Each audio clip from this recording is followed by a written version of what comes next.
We don't know why Paul's grainy. Maybe he just is. It's just I have no idea what's going on. we What tried. else We is new? we failed. We just started anyways. Paul, I do have one question for you though. Hmm. Windows mixed reality. How you feeling about it? Oh, is that still a thing, Brad? I Well, I went to their page, and actually, somebody else, Chris, pointed this out to me on Twitter. They still have hmm their build banner up, like you can register for build if you go to that page. So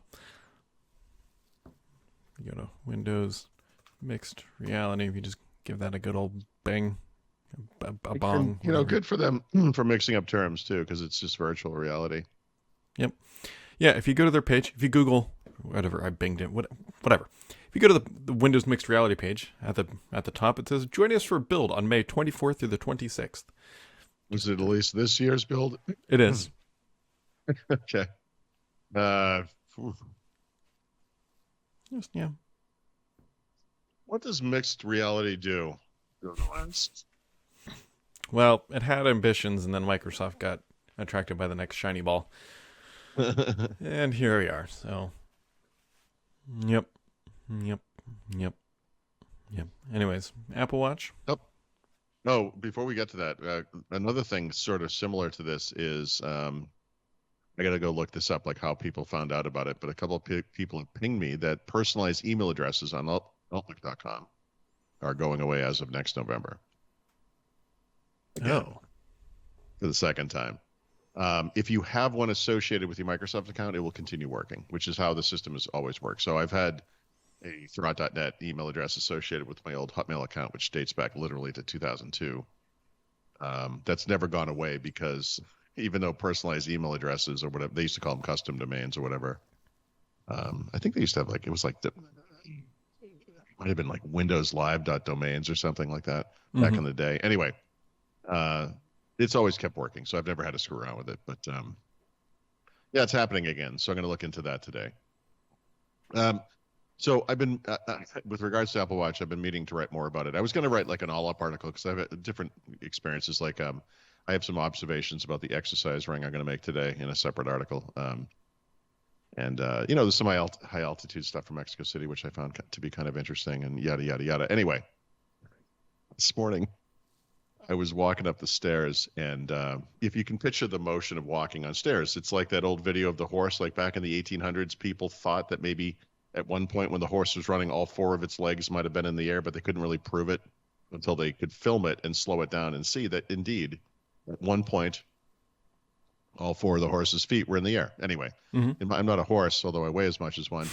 And I'm walking up the stairs, and I bare feet stepped on like a pebble. Mm-hmm. So if you picture the motion of walking, one foot is down, the other Yep. foot's in the air. I had to lift this foot because it was like, hurt, and then I fell. Right. So I hit the stairs properly with both hands, slammed into the stairs. I was fine. Right. I didn't get hurt at all. But well, other than my foot, which actually still kind of hurts. Maybe it was glass. I don't know what it was. I stepped on something.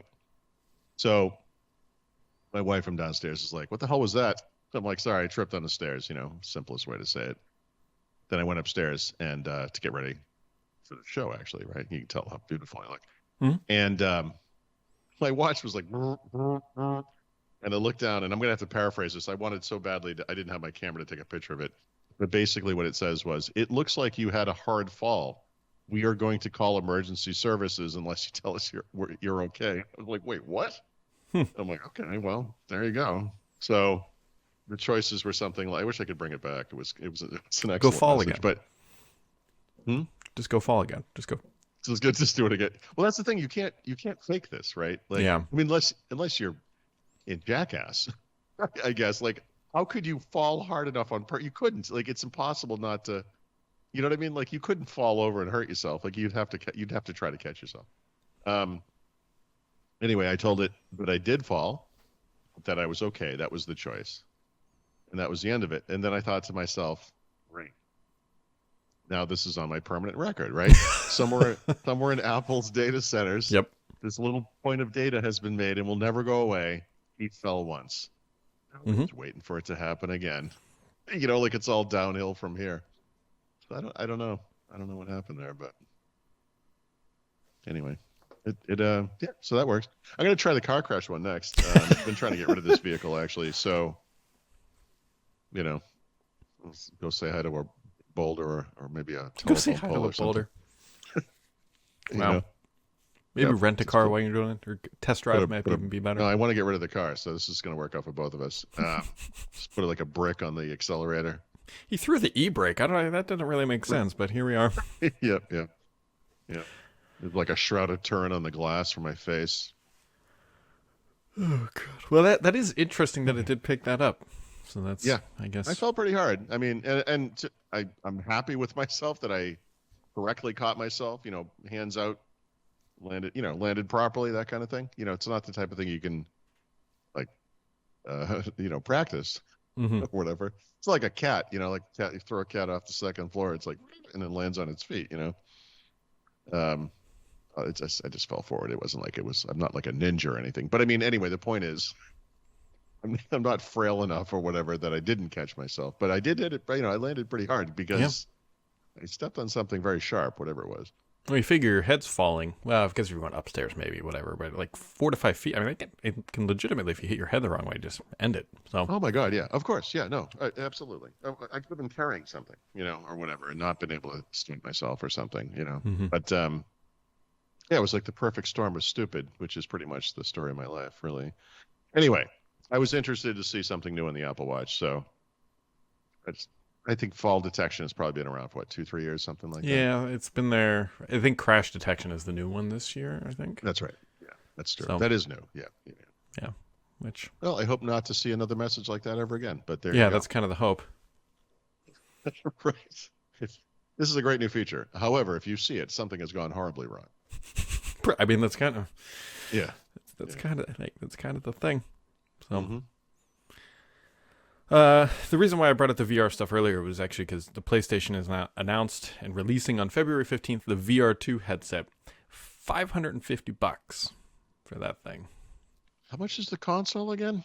I mean, 500, unless you're geez, I mean, somewhere else in the, yeah.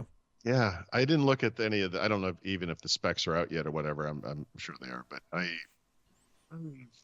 mean, I know they sold some million number of the original ones, so it's a market, I guess. But man, they're um, they're limiting the audience significantly with that price, I would think. Yeah, I mean, they've announced that they sold, I think, was it yesterday, 25 million PlayStation Altogether, 5s. yeah. So Well, that but the they also max they missed their can sell. target. But the thing is, they were. It's off the top of my head, but I believe what they wanted to do in this fiscal year was sell 18 million units. Hmm. And this fiscal year goes from March to the end of next March, right? End of March. And so far, they've only sold like 5.7 million. So, I mean, we'll see, but they somehow have to make up a huge number this quarter and next quarter. I don't know. They sell a bundle for 1,000. I don't know. It's also kind of a related story, and I'm not going to have the exact numbers on my top of my head, but with Xbox Game Pass, there's been this real slowdown in subscriptions, and Hmm. now Microsoft is basically saying, and Phil Spencer came out and said this, and I think another executive actually from Xbox kind of said, look, this is never going to be more than like 15% of revenues in the Yeah. foreseeable future. And it's like, whoa, what's happening here? I mean, so that's really interesting because I think a lot of people, whether you like it or not, begrudgingly will say, well, of course, this is the future. And I don't know. I, I still think the value prop is there. If you just play 2 to 3 games a year, even Yeah. it kind of makes sense. $10 a month. I mean, a brand new game. Like if you went and bought Call of Duty right now, $70 to start. Yeah. Most games are $70. So $10 a game. I mean, if you bought 2 games in 1 year full price, you would more than pay for an Xbox Game Pass Hmm. subscription, right?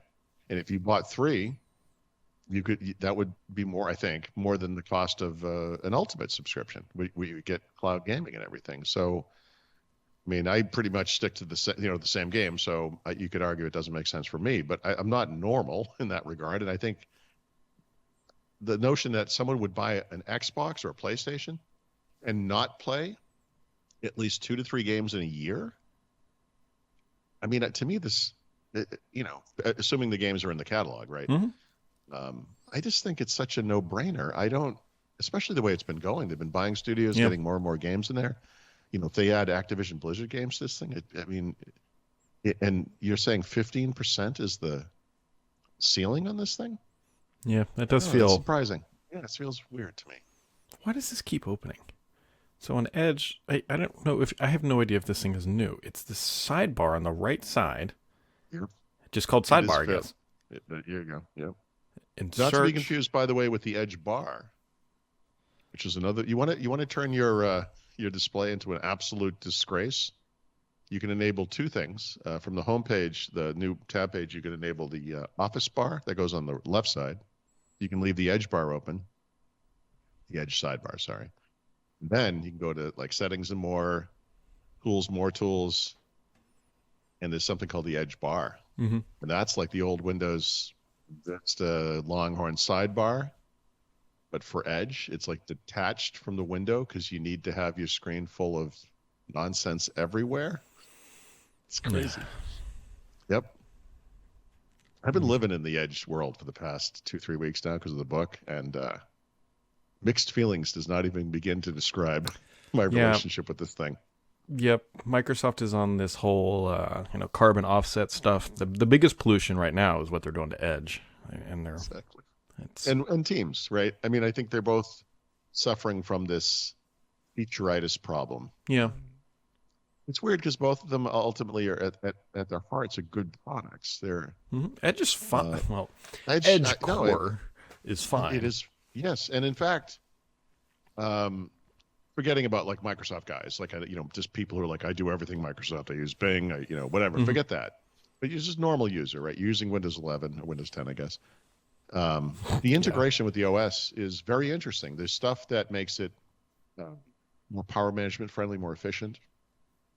There are things that make it integrate into the multitasking, alt tab stuff, which I think a lot of people like. Where each, a certain number of tabs can be in there. Mm-hmm. There's just stuff you can't get in other browsers, basically, and not basically, literally. But then it's true in a kind of a bloat sense too. Like if you ever I use Brave usually, and most people probably use Chrome. If you compare similar features in those browsers to what's in Edge, it's a statement that Microsoft has somehow made Chrome feel svelte and light, compared to their own offering. It's just, I don't know. I wish there was a master dashboard where you could be like, nope, Yeah. nope, and you really have to dive into Senate because it's tough. I wonder. There was another fun headline from the Register, of all places. Windows 11 runs on fewer than 1 in 6 PCs, which that data is kind of what we see too. So stat counter, yeah. So I actually, that's funny. You've mentioned two things I pulled aside for later today. That's one of them, and I want to go look at the original stat counter data. I think the figure was 15%. Was that about right? 15% of PCs. 15.44 is what they were. Yep. Yeah. So what's the number for Windows 7? Like 9 something, right? 9 point something. Windows 7 is 9.61%. Yeah. So yikes. Yikes.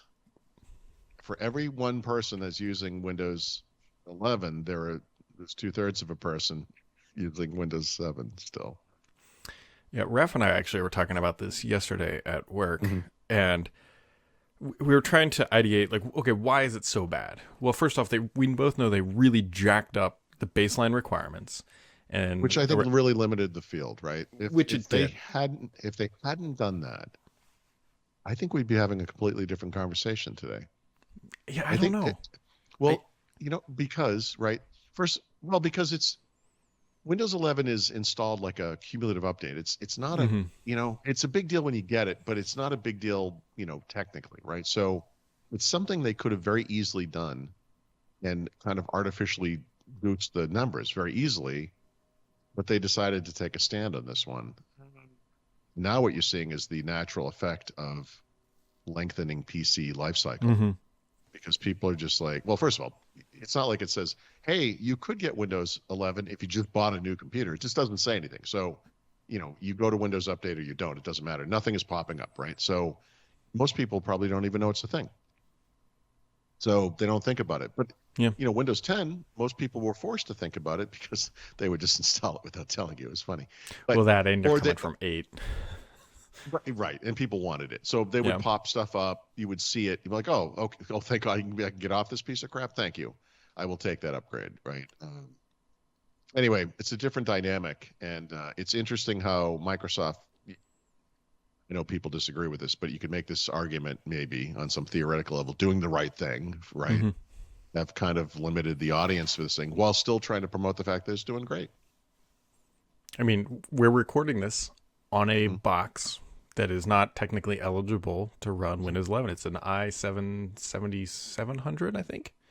Oh, this is like a Surface Book, something. No. There's this is you have a desktop PC. Yeah, desktop PC that's technically can't run it, but we can run us.